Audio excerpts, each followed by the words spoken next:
अस्सलामु अलैकुम वरहमतुल्लाहि वबरकातुहू। Welcome to Iqra Huffaz boys college. Student, आज इस वीडियो लेक्चर्स के अंदर हम जो रिप्रोडक्शंस के एमसीक्यू जो ज़ूलॉजी सेक्शंस के हैं वो आज डिस्कस करेंगे। जैसे कि प्रीवियस वीडियो लेक्चर्स के अंदर आपने रिप्रोडक्शन चैप्टर और उसमें ज़ूलॉजी सेक्शंस के अंदर हमने डिस्कशंस करी थी, तो आज जो रिमेनिंग एमसीक्यूज़ रह गए थे पास पेपर के वो हम डिस्कस करेंगे। तो सबसे पहले तो हम डिस्कस करते हैं treponema pallidum cause this disease, HIV, syphilis, gonorrhoea या कैंसर। तो स्टूडेंट सबसे पहले तो ऑप्शंस को देखना पड़ेगा कि ऑप्शंस हमें क्या कह रहे हैं। HIV आप सब जानते हैं कि ह्यूमन इम्यूनिटी वायरस होता है, ह्यूमन इम्यूनिटी वायरस। तो सर ये तो समझ में नहीं आ रहा है क्योंकि ह्यूमनिटी वायरस कॉज जो है वो एड्स होता है, तो ये तो ऑप्शन नहीं लग रहा। कैंसर किसे कहते हैं स्टूडेंट्स? आप जानते हैं कि कैंसर हम कहते हैं एबनॉर्मल ग्रोथ ऑफ सेल, उससे हम क्या कहते हैं? कैंसर कहते हैं। सर कैंसर भी इस बात की समझ में नहीं आ रही, तो याद रख लो सर कि अब आपको देखना होगा कि सर ये गोनोरिया और सिफाइलिस, ये दो ऑप्शंस हमारे पास रह गए। अब इसमें से कौन सा राइट आंसर होगा? तो आपको ये ध्यान में रखना कि गोनोरिया और सिफाइलिस ये दोनों बैक्टीरियल डिजीजेज हैं और ये कहाँ पे काम करती हैं? अक्सर ये जो है जेनाइटल ऑर्गन्स पे एक्ट करती हैं। गोनोरिया जो कॉज होता है वो निजेरिया गोनोरिया एक बैक्टीरिया होता है, इसकी वजह से ये कॉज होता है। और गोनोरिया के अंदर आपको पता है कि यूरिनेशन जो होती है वो बर्निंग सेंसेशन से आती है और डिस्चार्ज ऑफ थिक वाइट पस यूरिथ्रा से रिलीज होता है। गोनोरिया जो होता है वो बैक्टीरियल एक इन्फेक्शन है, किस वजह से हो रहा है? निजेरिया गोनोरिया एक बैक्टीरियम होता है जिसकी वजह से ये होता है। और ये कौन से ऑर्गन पर अटैक करता है? जेनाइटल ऑर्गन यानी कि रिप्रोडक्टिव ऑर्गन्स के ऊपर अटैक करता है, चाहे वो मेल हो चाहे वो फीमेल हो। ठीक है, तो इसमें ये बात आपको ध्यान में रखनी होगी कि जो गोनोरिया है ये किस वजह से कॉज हो रहा है? Neisseria gonorrhoea. अब निजेरिया गोनोरिया तो लिखा हुआ नहीं है इसके अंदर, तो इसका मतलब गोनोरिया भी राइट आंसर नहीं हो सकता। तो सिर्फ एक ही ऑप्शन बटा सिफाइलिस। अब मुझे सिफाइलिस का फॉर एग्जाम्पल याद ही ना हो कि ये किस बैक्टीरियम से हो रहा है, तो फिर भी आपका जो ये सवाल करेक्ट हो जाएगा। तो एमसीक्यूज के अगर ऑप्शंस के बारे में अगर आपको नो हाउ होगी तो आपके एमसीक्यूज राइट हो सकते हैं। HIV किस वजह से? HIV एक ह्यूमन इम्यूनिटी वायरस है जो कि एड कॉज करता है। कैंसर बेसिकली कोई डिजीज नहीं है, कैंसर कोई क्या बोलते हैं किसी बैक्टीरिया की वजह से, किसी वायरस की वजह से नहीं होता। ये एबनॉर्मलिटी होती है। क्या होती है एबनॉर्मलिटी?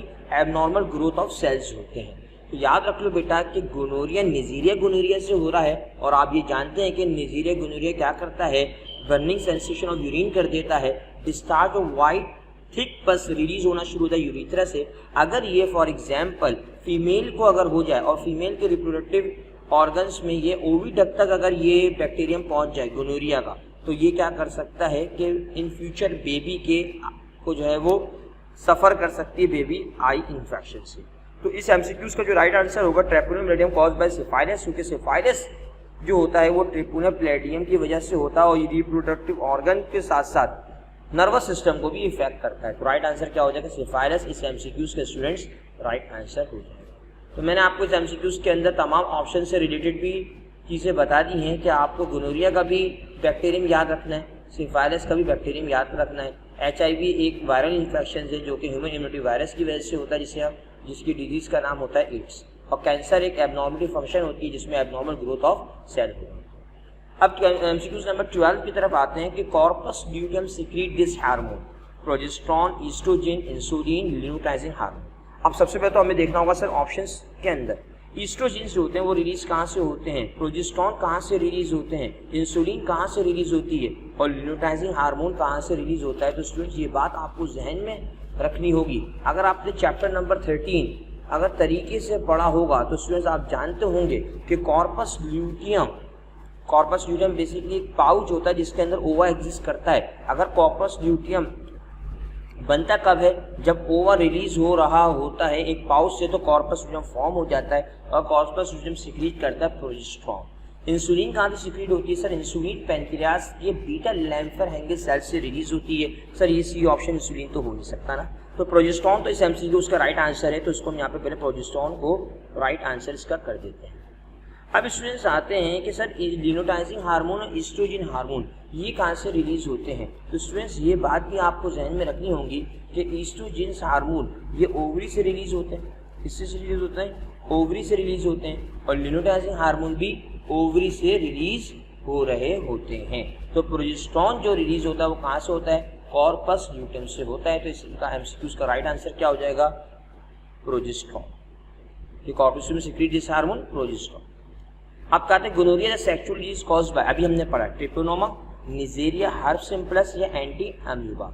ट्रिपोनिमा गोनोसिया, अभी आपने देखा कि ट्रिपोनिमा और प्लेडियम क्या कॉज करता है? सिफाइलिस कॉज करता है। Neisseria gonorrhoea sexual disease cause करता है। हर्प सिंपल, ये हर्प डिजीज जो सेक्सुअल डिजीज होती है जिसे हम जेनेटल हर्प्स कहते हैं, एक तरह से ये फीमेल जेनेटल ऑर्गन में भी हो सकता है और मेल जेनेटल ऑर्गन्स के अंदर भी हो सकता है। अक्सर ये एक्सटर्नली पार्ट्स के ऊपर एक्ट करता है। ठीक है, तो आप याद रखें कि आपको बैक्टीरियम के याद नाम रखने हैं। देखो भाई, हमारे कोर्स के अंदर जो सेक्सुअल डिजीज है उन कौन कौन सी है? गोनोरिया है सर, ये कौन सी है? बैक्टीरियल डिजीज, ये याद रखना है। इसका बैक्टीरिया का नाम याद रखना है, क्या है? Neisseria gonorrhoea. दूसरी डिजीज हमारे पास है सिफाइलिस है, ये भी सर बैक्टीरियल डिसऑर्डर है। इसके बैक्टीरिया का नाम याद रखना है, इसका बैक्टीरिया का नाम क्या है? ट्रैपोनिमा प्लेडियम। ठीक है सर, एड्स हमारे कोर्स के अंदर है। तो एड्स बेसिकली कौन सी डिजीज है? वायरल इन्फेक्शन है। किसकी वजह से होती है? ह्यूमन इम्यूनिटी वायरस की वजह से होती है। हमारे कोर्स बुक में एक और नेक्स्ट है जेनाइटल हर्ब्स के नाम से। तो जेनाइटल हर्ब्स जो होती है वो किसकी वजह से होती है? ये भी एक वायरल इन्फेक्शन है जो कि हर्ब सिंपल एक वायरस होता है, उससे ये कॉज होती है। तो एमसीक्यूज नंबर 13 की तरफ देखेंगे तो gonorrhoea sexual disease is caused by Neisseria. इसका पूरा नाम क्या है? Neisseria gonorrhoea. तो निजेरिया इसका राइट आंसर हो जाएगा। अब आता है एमसीक्यूज नंबर 14 पे। The connection between mother and child in relation to exchange of food is called placenta, umbilical cord, fallopian tube या ओविडक्ट। सर ये हमने तो याद की हुई बात कि जो मदर बॉडी से और जो मदर बॉडी और चाइल्ड बॉडी के दरमियान जो रिलेशन होता है जिसमें एक्सचेंज ऑफ फूड होता है, एक्सचेंज ऑफ गैसेज होती हैं, वो प्लासेंटा होता है। क्योंकि प्लासेंटा एक टिश्यू है और the embryonic tissue attach with the wall of the uterus. और यूट्रस किसकी वॉल है? मदर बॉडी की वॉल है। आपने ये लाइन पढ़ी होगी, बुक पेज नंबर में बता देता हूँ कि बुक के पेज नंबर आपने पेज नंबर 117 के ऊपर प्लासेंटा के शुरू की हेडिंग के अंदर आप देखेंगे एक लाइन लिखी हुई है, the tissue attaching the embryo to the wall of the uterus is called the placenta. ठीक है, तो इसका राइट आंसर तो प्लासेंटा हो जाएगा। लेकिन जो रेस्ट ऑफ ऑप्शंस हैं इस एमसीक्यूज के अंदर इसके भी हम फिनोमिना को डिस्क्राइब करते थे। अम्बाइकल कॉर्ड क्या है? बेसिकली अम्बाइकल कॉर्ड क्या है? जब प्लासेंटा के जो टिश्यूज हैं वो एक जगह पे जमा होकर एक कॉर्ड बना देते हैं, जो कि वो कॉर्ड कहाँ से अटैच होती है? बेबी के अंदर अटैच होती है। तो उस कॉर्ड को क्या कहते हैं? हम अम्बाइकल कॉर्ड कहते हैं। क्योंकि टिश्यू से सारी बात है एक तरह से नेटवर्क से, उस तमाम नेटवर्क को एक जगह जमा करना और वो फिर बेबी के अंदर अटैच होना, क्योंकि यूट्राइन वॉल से अंदर तमाम टिश्यूज मौजूद हैं। ठीक है, अब इस टिश्यूज को एक जगह जमा होकर कॉर्ड बना देना और कॉर्ड बेबी से अटैच होना, उस कॉर्ड को कहते हैं अम्बाइकल कॉर्ड। फैलोपियन ट्यूब क्या चीज़ है? ये तो बेसिकली रिप्रोडक्टिव ऑर्गन्स पार्ट है फीमेल का। ठीक है भाई, फैलोपियन ट्यूब बेसिकली एक तरह से एक कॉर्ड है, एक ट्यूब है जो कि कनेक्शन करती है बिटवीन ओवरी एंड यूट्रस। ठीक है, जिसे हम कहते हैं फैलोपियन ट्यूब। और आप जानते हैं कि फर्टिलाइजेशन जो अगर होती है वो फैलोपियन ट्यूब के अंदर होती है, यानी यहाँ पे वो फर्टिलाइजेशन का मतलब क्या है? यहाँ पे स्पर्म और एग आपस में मिलके कॉन्सेप्ट किए जाते हैं या फिर स्पर्म और एग आपस में आके फ्यूज होते हैं, उस एरिया को क्या कहते हैं? फैलोपियन ट्यूब कहते हैं। अच्छा भाई, ओविडक्ट और फैलोपियन ट्यूब एक ही चीज़ है। ठीक है भाई, ओविडक्ट कह लो, फैलोपियन ट्यूब कह लो, ये दोनों एक ही टर्मिनोलॉजी हैं, बस इनके नाम चेंज कर दिए हैं। तो राइट आंसर इस एमसीक्यूज का अगर हम देखें तो प्लासेंटा है, वो आप देख सकते हैं। Follicular stimulating hormone is produced bye thyroid gland, pituitary gland, adrenal gland या टेस्टिस। तो याद रख लो कि पहले तो ये ध्यान में रखना होगा कि फॉलिकुलर स्टिमुलेटिंग हार्मोन कौन सा हार्मोन है? मेल में सिक्रीट होता है या फीमेल बॉडी के अंदर सिक्रीट होता है। तो याद रख लो कि थायराइड ग्लैंड के अंदर सिक्रीशन थायरोक्सिन की होती है, जो मेल और फीमेल दोनों के अंदर सिक्रीट होती है। और थायरोक्सिन का काम क्या है? कि मेटाबॉलिक एक्टिविटी को कंट्रोल करना। एडिनल ग्लैंड कहाँ पे मौजूद होता है सर? एडिनल ग्लैंड जो होता है किडनी के ऊपर मौजूद होता है। इसके दो पार्ट होते हैं, एडिनल मेडुला होता है और एडिनल कॉर्टेक्स होता है। अब एडिनल मेडुला जो रिलीज कर रहा होता है वो क्या रिलीज करता है? एडेनिन रिलीज कर रहा होता है। और एडिनल कॉर्टेक्स कॉर्टिकोल और मिनरल कॉर्टिकॉइड्स और ग्लूकोकॉर्टिकॉइड्स हार्मोन सिक्रीट कर रहा होता है, जो कि मेटाबॉलिक एक्टिविटी में हेल्प करता है ग्लूकोज की और मिनरल्स की। टेस्टिस एक जो है एक तरह से ग्लैंड है जो क्या मौजूद होता है? सिर्फ only present in male body. और टेस्टिस का काम क्या है? कि टेस्टोस्टेरोन्स की सिग्नल्स की टेस्टोस्टेरोन्स को प्रोड्यूस करना। ठीक है, तो स्टूडेंट अब लास्ट ऑप्शन हमारे पास पिट्यूटरी ग्लैंड लिख लिया। पिट्यूटरी ग्लैंड एक मास्टर ग्लैंड होता है जो कि ब्रेन के हाइपोथैलेमस के नीचे पाया जाता है। इसका जो पोस्टीरियर पार्ट है वो रिलीज करता है फॉलिकल स्टिमुलेटिंग हार्मोन। तो follicular stimulating hormone is produced by pituitary gland.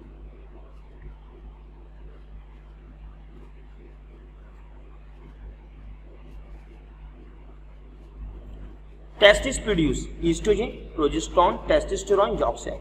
आपको पता है कि ईस्ट्रोजन और प्रोजेस्टेरॉन जो है ये एक स्पेसिफिक हार्मोन फॉर फीमेल होते हैं, और टेस्टिस जो होती हैं वो कहाँ पे मौजूद होती हैं, मेल बॉडी के अंदर मौजूद होती हैं। और टेस्टिस क्या प्रोड्यूस करती हैं, टेस्टोस्टेरोन। जैसे हमने अभी नेक्स्ट प्रीवियस एमसीक्यूज में ये डिस्कस किया था कि प्रोजेस्टेरॉन जो रिलीज होता है वो कॉर्पस ल्यूटेम सीक्रेट करता है, और कॉर्पस ल्यूटेम कब बनता है, जब ओवी डक के अंदर आके जब ओवा रिलीज हो रहा होता है तो कॉर्पस ल्यूटेम एक्टिवेट हो जाता है और वो प्रोजेस्टेरॉन को रिलीज करना शुरू कर देता है। कहाँ से रिलीज होता है, ओवरी से रिलीज हो रहा होता है।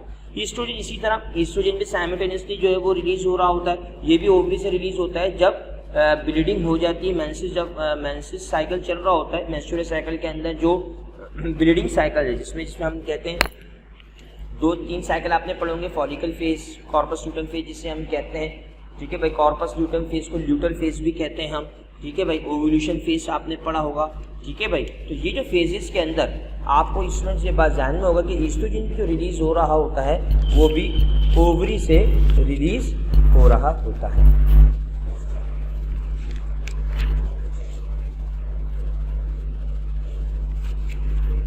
अब मैंने आपको बताया कि एंटीरियर लूप, पोस्टीरियर ग्लैंड के 2 पार्ट होते हैं, एंटीरियर लूप्स पार्ट होता है, एक पोस्टीरियर लूप होता है। एंटीरियर लूप से जो है वो फॉलिकल स्टिमुलेटिंग हार्मोन रिलीज होता है, और पोस्टीरियर लूप से सिर्फ 2 ही हार्मोन रिलीज होते हैं, एडीएच और ऑक्सीटॉक्सिन, ठीक है।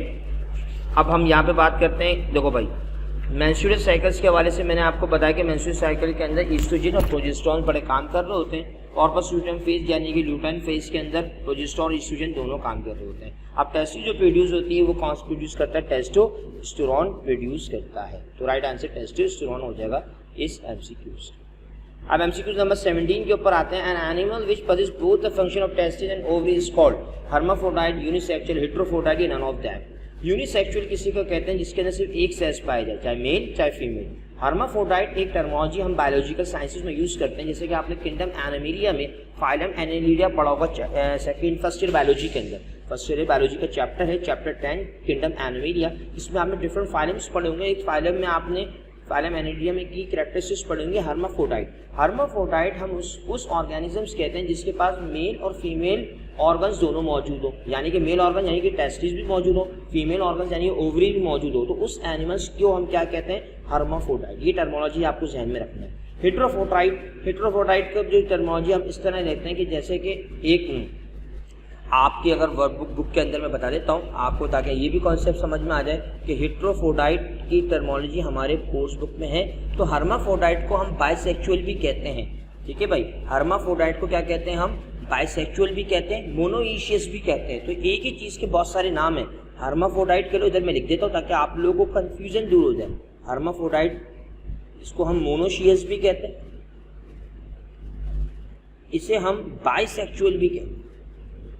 तो ये एमसीक्यूज अगर इस तरह आ जाए, animal which poses both the function of testis and ovary is called, तो इसको हम हर्माफ्रोडाइट भी कह सकते हैं, मोनोशियस भी कह सकते हैं और बाइसेक्सुअल भी कह सकते हैं। और अगर फॉर एग्जाम्पल कोई एग्जाम्पल अगर यूनिसेक्सुअल के दूसरे क्या नाम है सर, यूनिसेक्सुअल को हम हेटेरोफ्रोडाइट भी कह सकते हैं, जैसा कि आपके रेस्ट ऑफ ऑप्शन में देते हैं हेटेरोफ्रोडाइट भी इसको हम कह सकते हैं। इसको मैं यहाँ पे टाइप कर देता हूँ ताकि आपके एमसीक्यू से राइट हो जाए। हेटेरोफ्रोडाइट भी कह सकते हैं और इसको हम डायोशियस भी कह सकते हैं। तो एक ही चीज़ के 3 नाम है, ये तीनों नाम के अंदाज से जो है एमसीक्यूज में पूछा जा सकता है। तो अगर कोई भी ऑर्गेनिज्म है जिसके अंदर मेल और फीमेल रिप्रोडक्टिव ऑर्गन्स दोनों मौजूद हों तो उसको हम हर्माफ्रोडाइट भी कह सकते हैं, मोनोशियस भी कह सकते हैं और बाइसेक्सुअल भी कह सकते हैं। और अगर कोई भी ऑर्गेनिज्म जिसके अंदर सिर्फ एक ही जो है क्या बोलते हैं रिप्रोडक्टिव ऑर्गन्स मौजूद है, चाहे वो मेल रिप्रोडक्टिव ऑर्गन हो चाहे वो फीमेल, तो उसे हम यूनिसेक्सुअल भी कह सकते हैं, हेटेरोफ्रोडाइट भी कह सकते हैं और डायोशियस भी कह सकते हैं। राइट स्टूडेंट्स, अब आते हैं एमसीक्यूज नंबर 18 की तरफ। In testis the process of spermatogenesis complete in. अब स्पर्मेटोजेनेसिस एक प्रोसेस होता है जिसमें sex formation of sperm cells होती है, जिसे हम कहते हैं स्पर्मेटोजेनेसिस। ठीक है भाई, spermatogenesis is a process in which the sperm are form by the cell division by meiosis, जो उसे हम क्या कहते हैं, स्पर्मेटोजेनेसिस कहते हैं। अब स्पर्मेटोजेनेसिस का जो प्रोसेस होता है, जिसमें प्राइमरी स्पर्मेटोसाइट्स बनते हैं, फिर वो डिवाइड होते हैं 2 सेकेंडरी स्पर्मेटोसाइट्स, फिर 2 सेकेंडरी स्पर्मेटोसाइट की मियोसिस होती है, फिर वो 4 स्पर्मेट्स बनाते हैं और 4 स्पर्मेट डेवलप हो जाते हैं 4 स्पर्म में। तो ये एक प्रोसेस होता है। दोबारा मैं रिपीट कर देता हूँ, स्पर्मेटोजेनेसिस का आपने जो सीक्वेंस ऑफ फ्लो चार्ट पढ़ा होगा, तो इसके अंदर क्या होता है कि प्राइमरी स्पर्मेटोसाइट्स जो हैं होते हैं, एक प्राइमरी स्पर्मेटोसाइट मियोटिकली डिवीजन होता है 2 सेकेंडरी स्पर्मेटोसाइट्स में, और 2 सेकेंडरी स्पर्मेटोसाइट्स डिवाइड हो जाते हैं 4 स्पर्मेटिड्स में, और स्पर्मेटिड्स इन फ्यूचर कन्वर्ट हो जाते हैं 4 स्पर्म सेल में। तो इसे हम कहते हैं स्पर्मेटोजेनेसिस। ये जो पूरा प्रोसेस है, यानी कि प्राइमरी स्पर्मेटोसाइट का कन्वर्ट हो जाना सेकेंडरी स्पर्मेटोसाइट में, और फिर सेकेंडरी स्पर्मेटोसाइट का कन्वर्ट हो जाना स्पर्मेटिड्स में, और फिर स्पर्मिट्स का कन्वर्ट हो जाना स्पर्म सेल्स के अंदर, इसके अंदर कितना टाइम रिक्वायर्ड होता है? इसमें तकरीबन 10 हफ्ते लगते हैं, 10 वीक रिक्वायर्ड होता है ये पूरा प्रोसेस होने में। तो इसका राइट आंसर क्या हो जाएगा? 10 वीक स्टूडेंट, इस MCQs का राइट आंसर हो जाएगा। तो इसको हम यहाँ पे मार्क कर देते हैं। तो स्टूडेंट्स, आज की इस वीडियो लेक्चर्स के अंदर हमने जो डिस्कशंस करी वो रिप्रोडक्शन चैप्टर जो ज़ूलॉजी पार्ट के हवाले से हमने डिस्कशंस की, और पास पेपर्स के तमाम MCQs को और मॉडल पेपर के भी MCQs को जो है वो डिस्कस कर लिए। अब इंशाअल्लाह ताला जो नेक्स्ट वीडियो लेक्चर्स होगा उसमें हम वेरिएशन एंड जेनेटिक्स 40 सेक्शंस के MCQs को डिस्कस करेंगे। अस्सलामु अलैकुम व रहमतुल्लाहि व बरकातहू।